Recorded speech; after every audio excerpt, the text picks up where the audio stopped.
everyone. Thank you for joining us on this Figma import demo, Shortcut to Web.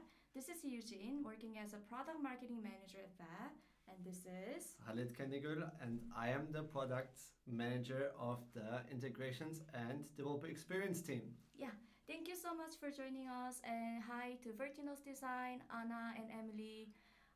Today we're gonna talk about all things Figma import because, as you know, Figma is the industry standard prototyping tool that a lot of you designers use. But what happens when you're done with the design?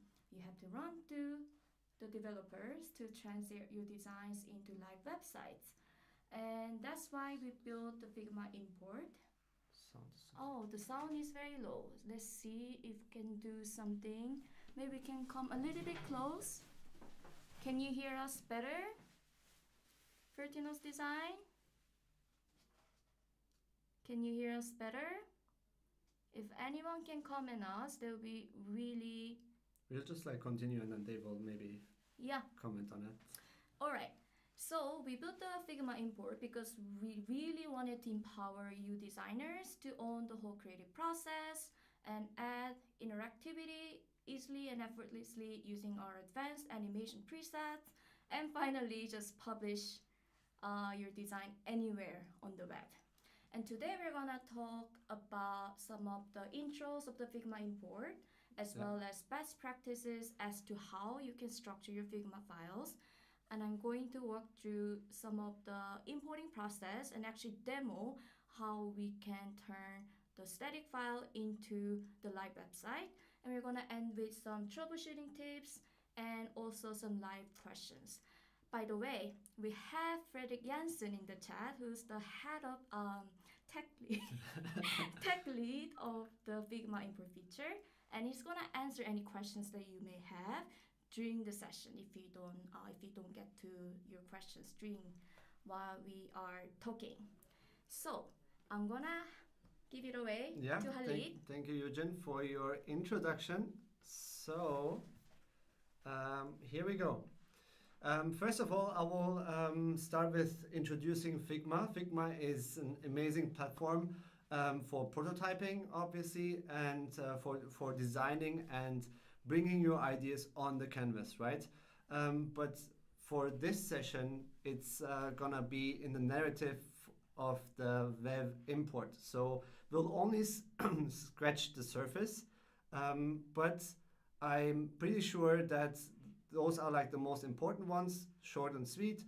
All you need is those kind of elements for the importing. So, intro to Figma. So, as you can see, Figma has an infinite canvas and you can design wherever you want. But if you want to design a web page, then you should have sort of a default breakpoints. Here I have listed all the breakpoints options. If you want to have a design for your desktop page, then you should have a range of this listed ones. And depending on your breakpoints, those will be then transformed into the main breakpoint in Vev, and that's what we will talk afterwards. So we'll consider that one. So it makes it's important to know how you want to design. Make your ideas first, if it's desktop first or mobile first, and then scale down or up. Okay, then we have sort of some lingos within Figma, which is important to know for the Vev import. So Figma has frames, and frames, you can imagine, they are like a container for your design, and frames are actually very powerful, and they come with an extra functionality like layout grids, auto layout constraints, and prototyping. And actually, this is a frame. This is not a rectangle, this is a frame. Don't mix it up because rectangle can look really similar. And let me fill it with white as well. And then here you go. Left is a rectangle. Left is a rectangle, and right is a frame. And but it is important that you always design within the frame, guys. This is really important. Frames are the definition of the web page afterwards. And then here in the documentation from Figma, I pulled out this kind of image. And then here you can see how the hierarchy of the frames work. So they have the top level frame, which is like very important. That's gonna be at the end of the day your entire web page. And then you have nested frames within the top level frame. And each nested frame has children and everything in it. For example, a text box, an image, or a button. And they are called objects because they're like the single unit of it. And all together within the nested frames, they are called children. Okay, so we covered frames, very important one. And then groups. You can have groups within the nested frames. You can basically group your different text boxes together. You can group your text box with the buttons. So that's actually very useful. So they are it's easier to navigate with the groups. Sections are actually working similar to groups, but they are basically grouping the frames. Let me show you what sections are.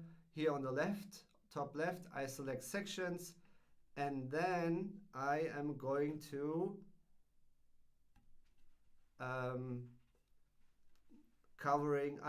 covering now the frames, the two frames here, and now I have a section called section 1, and now I can basically move them around. So this is actually also a very powerful feature within Figma for navigation parts and everything. So, and on the left-hand side, you can double click and ungroup it. So, and now I have single frames here. Okay, the next one is prototypes. Also very powerful. Here you are basically able to replicate how users might interact with your design, and you basically connect your different frames with each other and add interactivity to that. And the interactivity is with animations. You add fade in, what do we have? Slide in and everything. Very nice ones also in Figma. And then you have a prototype. We internally in Vev, we use prototypes a lot. Share the link with the colleagues, and everyone can then imagine how the future will look like afterwards. So, once covered all these, let's say, fundamental elements within Figma, are they now exportable to Vev? So, frames, yes, frames are very important. They have to be in a frame, otherwise it won't work. Groups within frames, it's working. It's not working for sections. It's that's only for like organizing your frames. Prototypes and animations are also not considered within the import. But for animations, you can have that in Vev as well. We have pre-built animations. They are very powerful. You can just add them on different elements and then have it animated. But Eugen, I think you will show it afterwards, right? Yeah, so that is the short list of that. Most important one is frames, guys. Okay, then best practices. So this is something which is like also very short and sweet, which we got from our users as well. But before you want to transform your design to Figma, to Vev, please give your pages, your different pages, a clear name, so you can navigate easier afterwards in the process. Then each top level frame will represent one web page. Yes, that's what we have already said. And then give your nested frames clearly defined names. For example, hero, our service, our projects, footer, and etc. Because these nested frames will be sections afterwards in Vev, but Eugen will also cover that in the demo. Last but not least, guys, please design your frames vertically from top to bottom and not horizontally from left to right or right to left. That won't work. Please do your designs vertically. That's all what I can say so far. But then also below we have a link where we also showed how Figma import works from Louis. There we have also covered the best practices, which is accessible anytime in a YouTube video. Yeah, all the resources are down in the description, so you can just click that link, and we can also go over to the next session. Exactly, that's a very exciting part, Eugen. Yes, now we're gonna do the real thing. So let's go to these files that we have prepared. These are the landing page designs that we have prepared for the demo, and we have prepared homepage and about page here. And you see all the things that Halil just talked about comes in really handy, because now we have here top level frame and nested frames. And these nested frames is gonna be translated as a section in a web project later on. So just make sure that you have the plugin installed, and we have that link down in the description. And what we are gonna do is now we are gonna choose the main frame, top level frame, and click the Figma icon and click on plugins. And now I'm gonna choose Vev Plugin, and you see that it's pulling all the informations, including breakpoints such as dimensions, colors, images. And cool thing about it is that all the images that you have used in your design is gonna be downloaded in your asset library in the Vev project. So that's pretty cool. Damn. So let's click export to Vev, and it's going to ask you to copy paste your Figma URL. So I'm just gonna copy that and paste it and hit the export button. Wow, now magic Now happens. the magic is happening. So it's creating project, getting data, and what it's doing is essentially it's creating CSS and HTML from a static file that we have just seen from Figma. Yeah. So it's importing images, like I said. And one thing that I didn't mention here is that we actually have used a custom font that is not part of the Google font. So it's gonna ask you, oh, there's a font that is missing. What do you want to do? And you have several options here. You can either replace the font, or upload the font, or skip the process. What's gonna happen if you skip it? Then it's going to automatically replace the font with our default font, which is Lato. But for this, I'm going to upload the font, and this feature is actually only available for the pro and organizational users. But this is very handy if you want to add some custom touches to your design. And don't worry, guys, if you skip it, your project is there in the background. So if you don't have any fonts in hand right away. Yes. So I'm gonna just add the font files that I have prepared with the right weight. And I'm gonna save the font and click next. Ta-da, guys! Now we have just moved from a static file to a one-click away from becoming a live website. Wow. So this is pretty cool. This is crazy. So you see that all the nested frames have come with those names that we have given. And you see that we also had auto layouts here. Those are also imported accordingly. But remember that we had another file called about, and I want that to be inside of this project. So what to do? So instead of using the Figma plugin, I'm just gonna use our native Figma import feature, because I don't want to create a separate web project, but I rather want to have that page within the same project, so I can link those pages, right? Yeah. So I'm just gonna click project settings here on the top right corner and click Figma import. And now I have to copy paste the project URL. So I'll go to here and copy it, and then start import.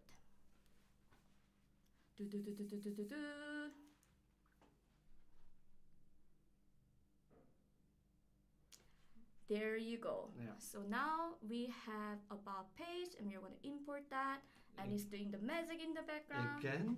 Again. Wow. That is crazy. Wow. So here we go. Now we have two pages in one web project. So first things first, I'm just gonna name the project. Always nice to be organized. So I'm just gonna call it demo. And the first thing that I'm gonna do is that I want those two pages to be linked with each other. So I'm just gonna zoom in, And let's click on the About text frame. And I want to add an add-on. So let's click on add-ons on the top right corner. And let's find the link add-on. And apply the add-on. And I'm going to say, I want the page as a link type. And I want this about to go to about page.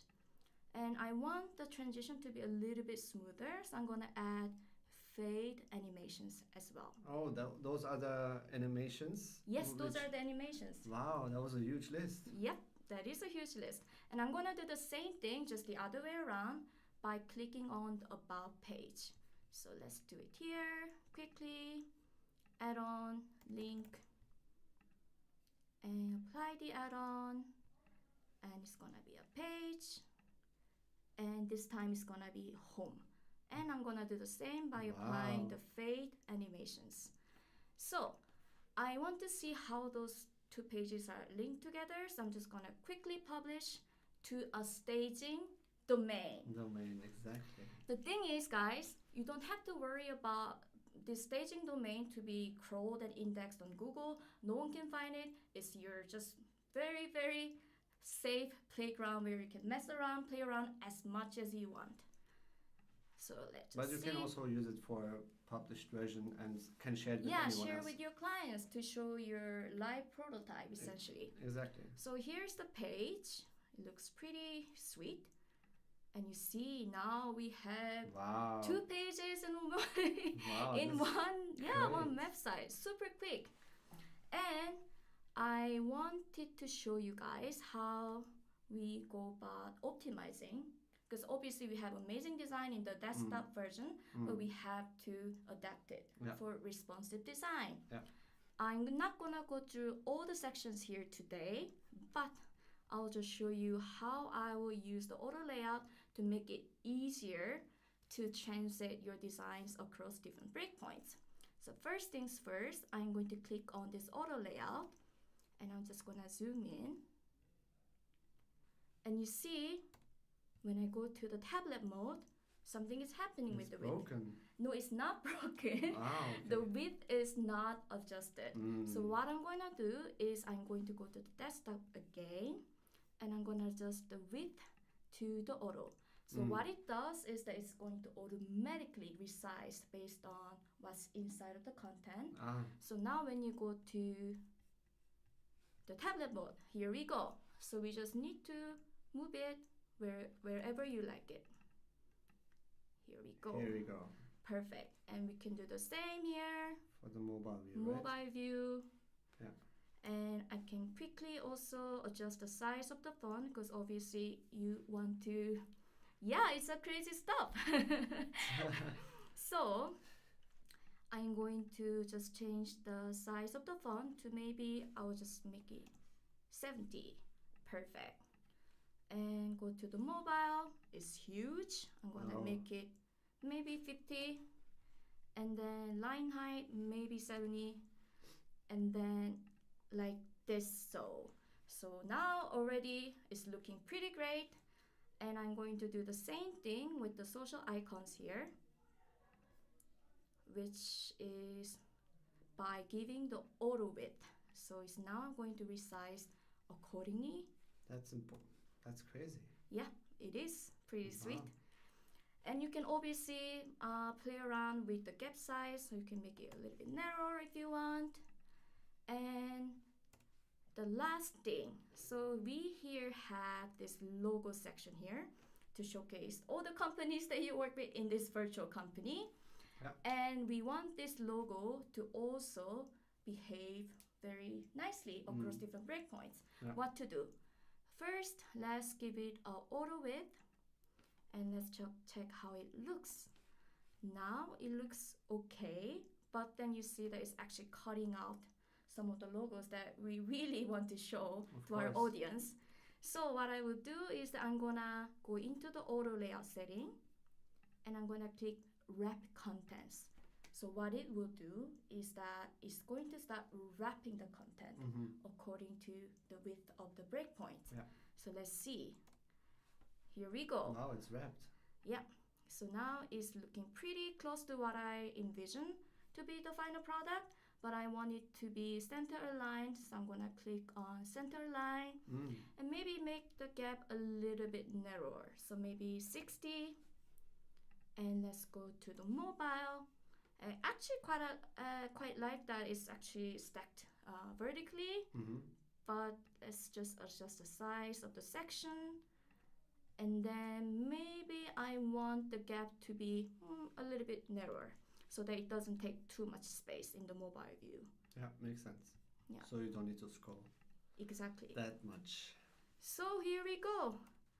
And last thing, Vev is very powerful because of its all the pre-made components, animations, add-ons, all that good stuff.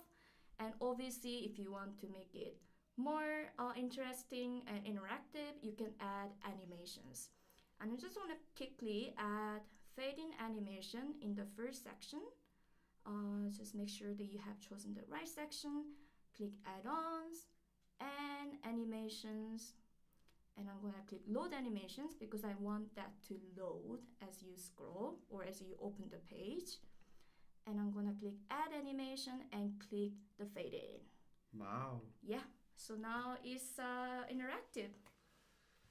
So I want to show you Don't forget to republish, guys. If you have any changes, please republish every time. Every time you make changes, just republish it and all the changes will be reflected in the final project. So this is our final finished demo project, and I'm just gonna show you how it looks. Wow, you just remember we just had a static file and now is... How's your coding skill? Coding skill is pretty bad. But you created this web page. The web is the best cheating tool. You see now that if I resize it, yes, it's behaving accordingly. You see the logo section here is responsive 100%. Wow. So that now, is great. Should we share this link with the audio? Yes, we can share it with the audience, not audio. Yeah, we can share the link later on. Yeah, but okay. The next part is the troubleshooting. Yes, troubleshooting, guys. So it's important to know that in between of the importing process, some things might fail, and then it's important what to do. So starting off, Eugene, you used your plugin, right? Yes. So and here we can open our plugin again and export to Vev. Guys, this is actually pretty simple stuff, but we are all human beings and we might do mistakes, and maybe it's a wrong URL in our clipboard, even though we thought it's the right one. So this is like a very extreme example. It shouldn't be like this. Obviously it should be like figma.com something, but just for demonstration purposes, let's say you have a wrong URL in there.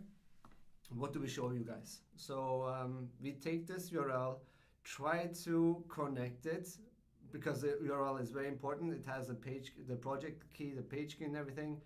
And we try to import it. Obviously it's a very wrong URL. Let's see what it does. Yeah, it's stuck. It's struggling. It's struggling.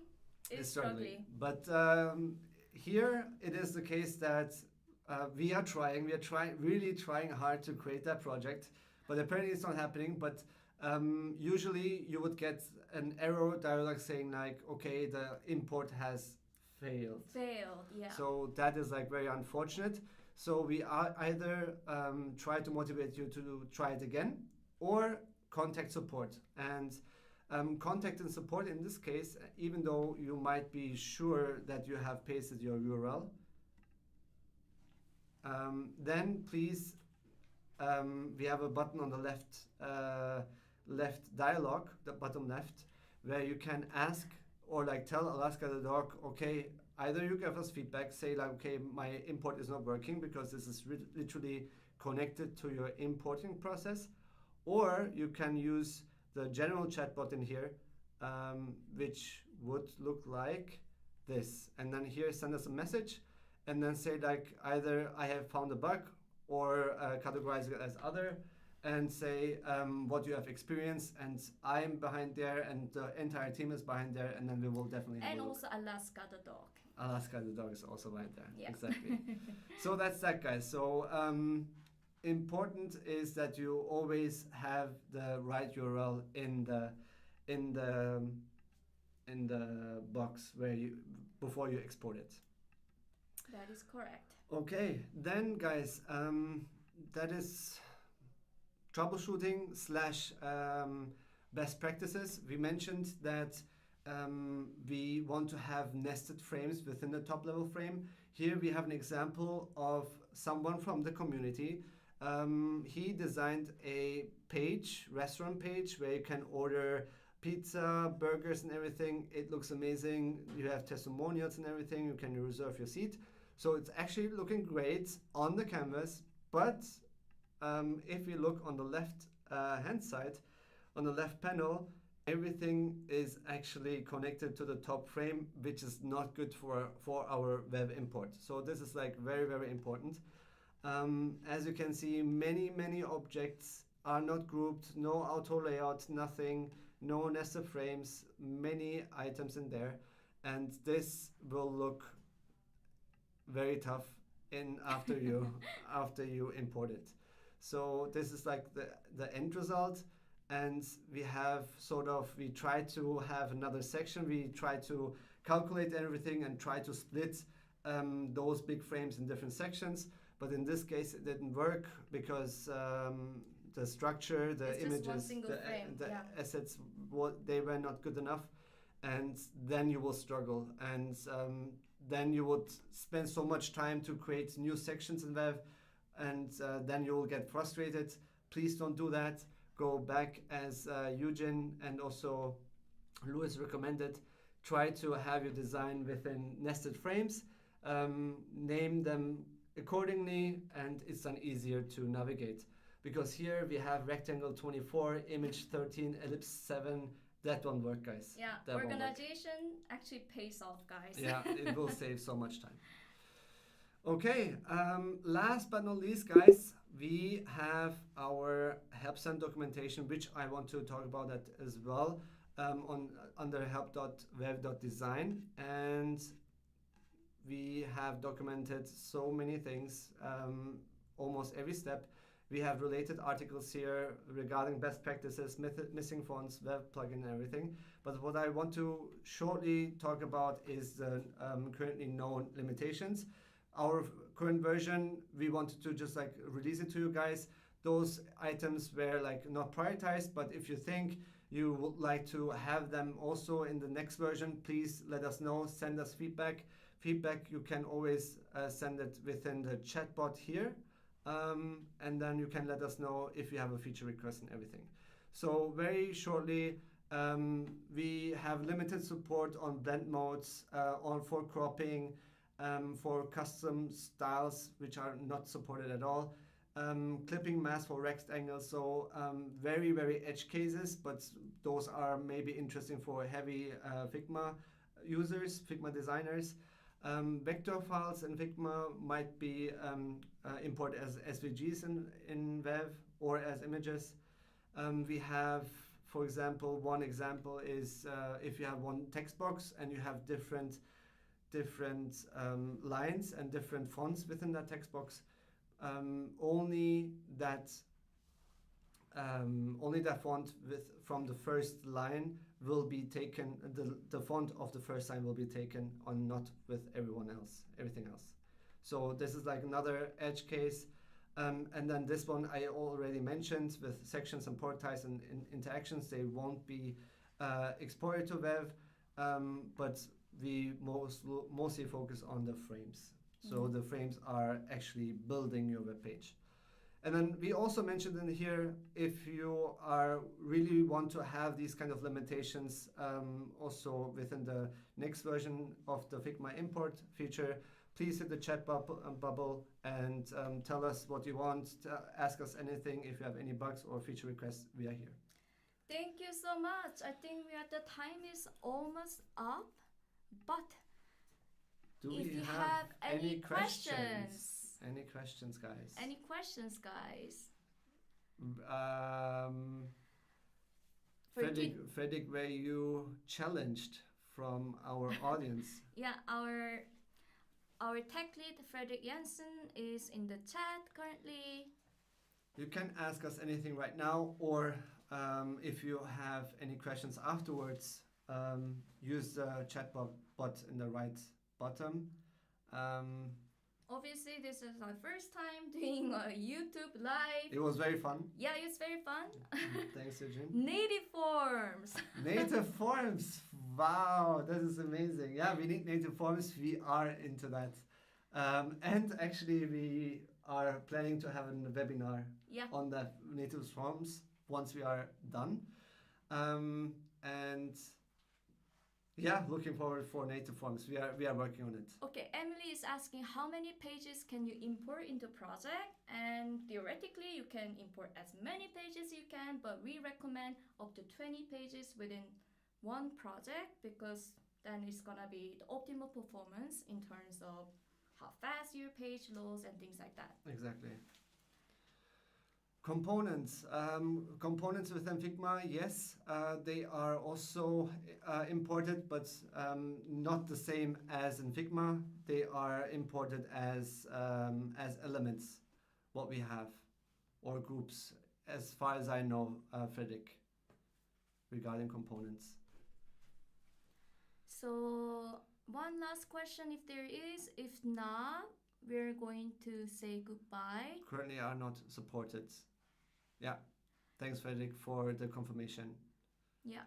So, okay. Thank you for joining us. And if you like this demo, we're going to continue doing more of this YouTube live in the Please future. Subscribe and like and follow and give your comments for the YouTube algorithm, right? All right. Thank you so much for joining us. And we send you warm regards. Yes. See you next time, guys. Thank you.